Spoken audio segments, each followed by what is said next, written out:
দ্বিতীয় সাপ্লিমেন্টারিতে নাম উঠল তৃণমূল প্রার্থীর। সাপ্লিমেন্টারি ভোটার তালিকায় নাম উঠল কাজল শেখের। আরো বিস্তারিত জানাবে আমাদের সঙ্গে রয়েছেন আমাদের প্রতিনিধি অক্ষয়। দ্বিতীয় সাপ্লিমেন্টারিতে নাম উঠল তৃণমূল প্রার্থীর।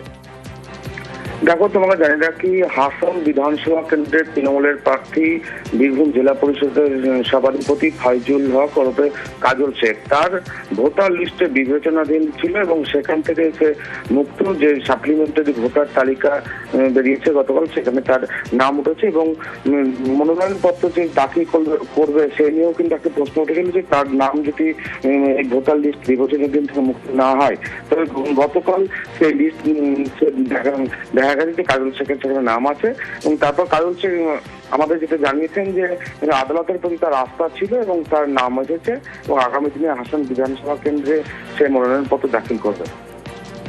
বেশ, ধন্যবাদ।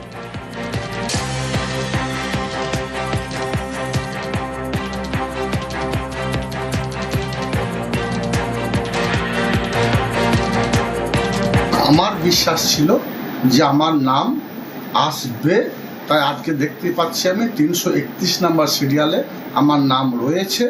অর্থাৎ মাননীয় মুখ্যমন্ত্রী মাননীয় মমতা বন্দ্যোপাধ্যায়, আমার দলের সেনাপতি অভিষেক বন্দ্যোপাধ্যায় সারা বাংলার যারা প্রকৃতপক্ষে ভোটার, যাদের পূর্বপুরুষরা এ বাংলাতেই জন্মেছে, তাদের নাম থাকবে, তারা ভোট দিতে পারবে।